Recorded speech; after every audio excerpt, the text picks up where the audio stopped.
everyone, and welcome back to the channel. We will be going through our last chapter of the book. It's a very short chapter, and these are basically kind of letters from Leanne and Marla to those who have gone through this book. And if this is a book that you would like, they do have these, I believe, on Amazon. It's Body Clutter. If I remember, as a matter of fact, while I'm doing this, I will write this down to link the book in this video for sure. And if I can remember, I'll try to go back and do it in the rest of them. But it is such a wonderful book. And I think it would do some good to have it, because there's so much that I didn't talk about. There's so much that I didn't read that I think would benefit someone if you are dealing and struggling with body clutter or any type of clutter at all. So here we go. Leanne, this is Leanne first, and this is the first thing that I highlighted. Socrates said that the unexamined life is not worth living. It's the examining part that gets sticky. Another man known for his simple observations, Benjamin Franklin, adds a perfect addendum to Socrates' profound statement. Life is difficult, said Ben. No kidding. And it's true. It's true. It's hard to examine ourselves because it does require to sit down and stop distracting ourselves with work and with busyness and with all the other things that we do. It's also, we have to humble ourselves, and that is hard. It's hard to be humble because then we have to admit where we're wrong. We have to make changes, and those are hard. But we don't have to do it all at once. Baby steps.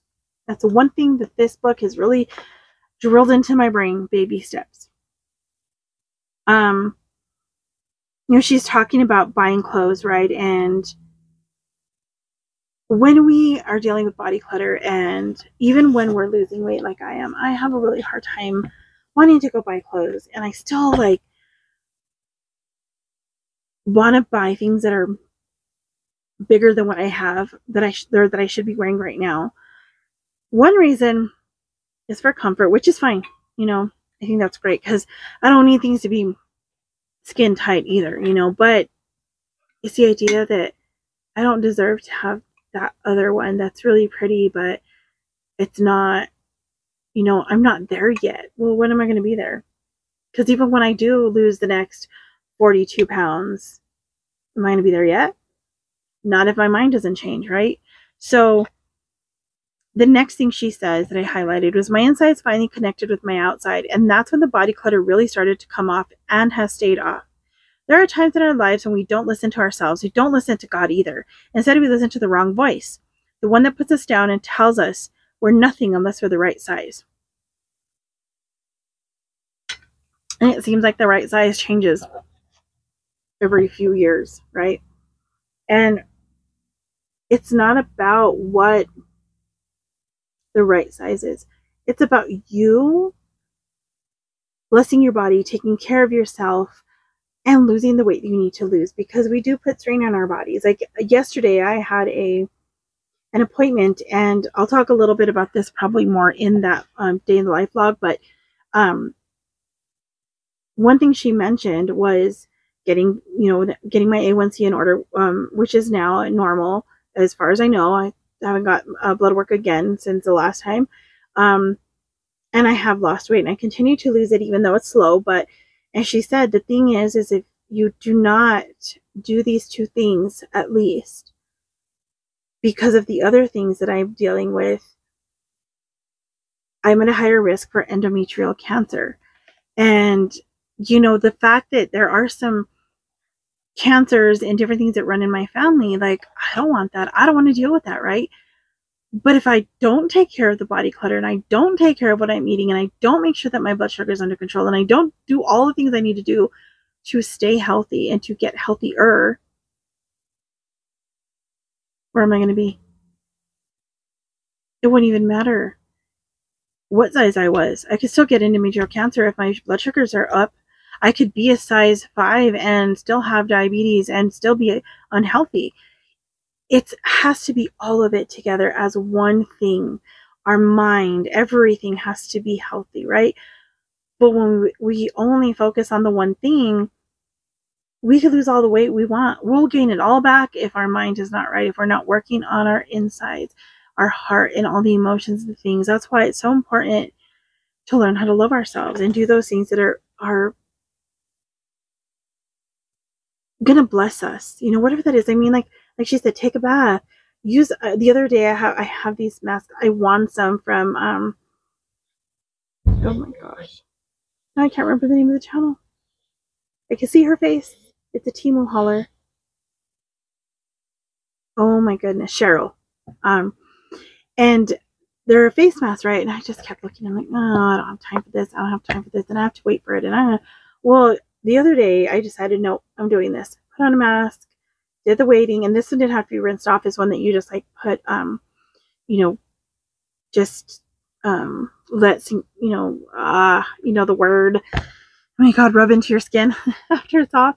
And then I've been dealing with my hair issues. Like I have had a lot of hair loss, which comes with hypothyroidism, Hashimoto's, prediabetes, the perimenopause, but getting older, the whole business, right? So, I mean, it was clumps and clumps of hair. My hair's gotten so thin, and I've never had extremely thick hair, but you know, and the shampoo I was using was not good for my hair. It was the Not Your Mother's brand. It smells great. It probably a great one, but it did not work for my hair.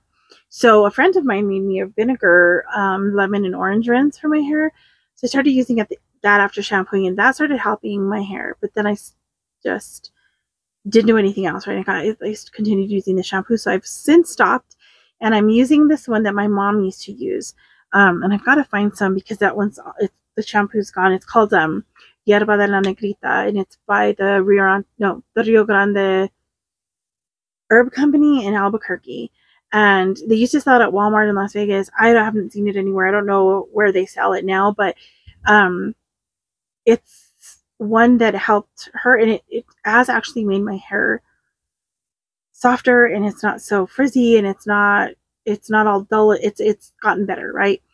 So plus my friend Margie makes like the vinegar rinse. She makes some not shampoos but soaps, bar soaps, and you can use them as shampoo.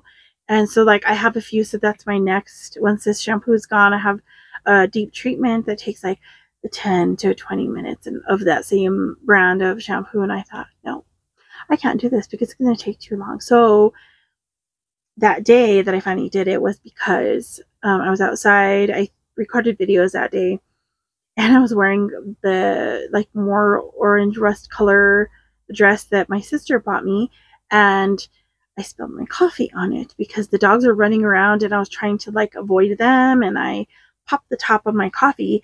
And my coffee has, if it was just coffee and like regular creamer, I would not have freaked out and had to wash it immediately. But my coffee has Ladybird coffee bombs, which is grass-fed butter, bovine or beef collagen, and MCT oil, coconut oil. And that's going to stain really bad. And I'm hoping it didn't. But so immediately, like I was trying to film some videos, and I had just gotten dressed, and I was like, this is going to drive me nuts. And I thought, you know what? Just go inside, go do the deep treatment in your hair while you soak your dress, take a shower, like just take some time for this self-care routine, right? So I did, and it was great. And it was something I needed to do. I think I just avoid it sometimes because it's like taking too much time for myself. I need to be doing other things. I need to do these videos, or I need to do this, or I need to do that. And it's never something like an emergency that I really have to do, and I should be taking care of myself.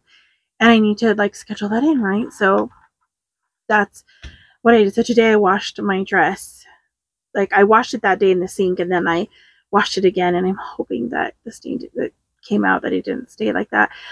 Hung everything outside, and then it rained, so it's getting another nature rinse. So hopefully it'll dry soon. But all right, now off from the tangent that I went, let me get right back to what Leanne was saying. So the next thing I highlighted was this: you are truly worth loving just as you are today. God has a plan, a purpose, and reason for you to be here on this planet, and it isn't so you can fit into smaller jeans. We have given you some wonderful ideas in these pages to help you to deal with your body clutter. But one thing I have to mention again is that you must today Stop the self-abuse and the awful negative self-talk. Write that down on a sticky note, put it in your journal, put it in your Bible, put it everywhere that you can put it that you get into daily. Put a little sticky note in your wallet, wherever. Put it there.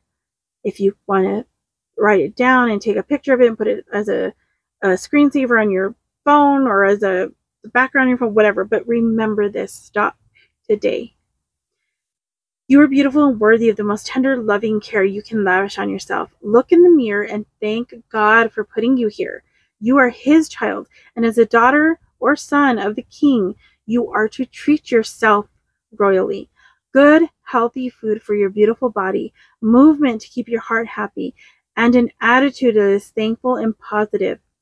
This royal treatment will serve you well on your journey and will take you to where you want to go. There are no limits, lovely Anne. Now on to Fly Lady Marla. These are the things that I highlighted in her in what when she shared. Healing start. Let's see. But know in your heart that we are here, and it is our wish for you that the healing start by getting rid of the hardest clutter of all, the body clutter that is in your head and heart. When you can fling this out, we can make room for the healing to begin, and along with it, we can bring a smile back to your lovely face. Your love for yourself. This is what you have to have, your love for yourself. If you don't do it, who will? Start taking those baby steps to loving yourself. Love is a verb. Use every action in your power to show yourself that you are worth it. The next thing is she's talking about women, right? Where women are led to believe that we could have it all. We could bring home the bacon and fry it up in a pan. We could be the perfect wife, mother, and executive. But this doesn't leave much room for being you, did it? We were the ones holding ourselves up to standards that no one can live up to. Our perfectionism is killing us one relationship at a time. That perfectionism makes us miserable. We don't even like ourselves.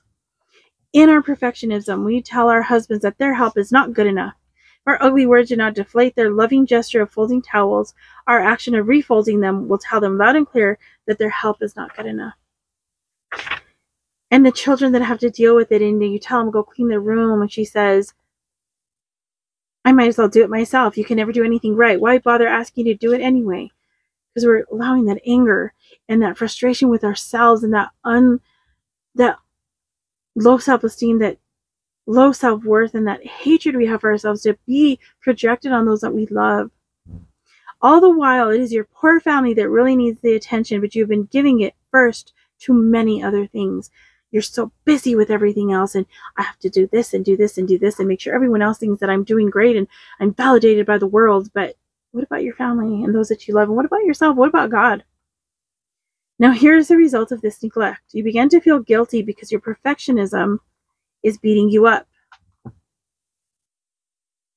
I was watching because my cat just jumped down, Cassie, and my dog's on the floor, and every once in a while when they jump down, he gets way too excited and he wants to jump and run and like play with them, and they freak out. I was hoping he did, but he didn't. He usually leaves her alone. Let's see. So you end up calling yourself lazy because you hear yourself utter all those unending excuses. Let's just call it what it really is, whining. And no one loves a whiner. And because of all this, you're feeling guilty and guiltier and guiltier. And so you start getting sick and you put on a few pounds. You've been living on a steady dose of adrenaline, all because your perfectionism is eating away at you, or eating away the pain of being imperfect. Later, she says, we proceed to condemn everything we see, and we start sinking deeper into our need for perfection. You see the vicious cycle, the pain, perfectionism, procrastination. It has you in a vicious cycle going back and forth, around and around in circles, and you're never coming out. In our perfectionism, we want what we want, and we want it now. You have to want peace in order to make simple changes in your life and let the perfectionism go once and for all. Your attitude is the key that unlocks all the books, tapes, and tools that we read all these things. We have these books. We have this book. We listen to tapes or CDs, or we do all these exercises. We have the whatever YouTube videos we watch. We read books and more books and more books. We use the tools that they give us in therapy or wherever, but then our attitude doesn't change. So then none of them work because we're trying to do it perfect right away. And when it doesn't work, we go to the next one, we jump to the next one. So then we never give ourselves time to learn which one will actually work for us. And she says here, like, perfectionism is unattainable, right? It's a disease of unhappiness.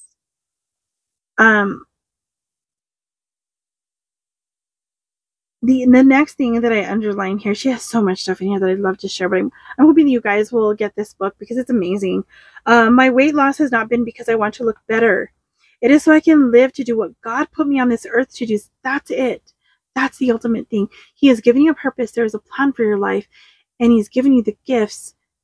But we have to get out of this vicious cycle of perfectionism, of negative self-talk, of abuse, all of the things we have to get out so that we can live that purpose, glorify Him, and love on other people and love like He loves us. We can love other people that way. Love your neighbor as yourself.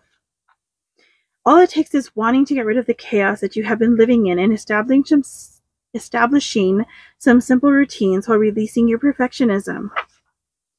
And the last few paragraphs, these are things that I highlighted here. Loving yourself is a foundation for this world. Love your neighbor as yourself. But you can't love her or him till you truly love yourself. Don't allow those perfectionists to steal the joy from your life. There are people out there who want you to be perfect. They expect you to be perfect. You hear this over and over again. They're not perfect. They can never reach perfection. You can never reach it. We are not even supposed to try for that. We are supposed to just try to be better than we were yesterday. We're supposed to try to live a life that glorifies and honors God, a life that shines light to other people and of His love. So release your perfectionism, because we are our own worst enemy when perfectionism is our foundation and not love. Embrace love and open up your wings and fly. And then the last body clutter control journal entry is to write down what you're feeling right now. Right this minute. You can do this. You've been practicing letting go of your perfectionism. If you don't do it, who will? Start writing. Write it down. Use these tools and try to get this book. I will remember to link this below and when I upload this video. And I hope that you guys are blessed by this. I hope that it's encouraged you and given you some hope. I hope that you will take it to heart to learn to love yourself, and that in this, I will be praying for you. And I would ask that you please pray for me that I can learn these things too, because they are so hard. And I'm taking baby steps and I'm failing at it. I fail daily and I get up, and I fail daily and I get up. And that's what we need to do. But the more that we get up and try again, the more habits that we make that are good and will bless our bodies, and we'll end up blessing others in return, and they will honor and glorify God. And then we will live a life of purpose that really will bring us that intense joy and peace.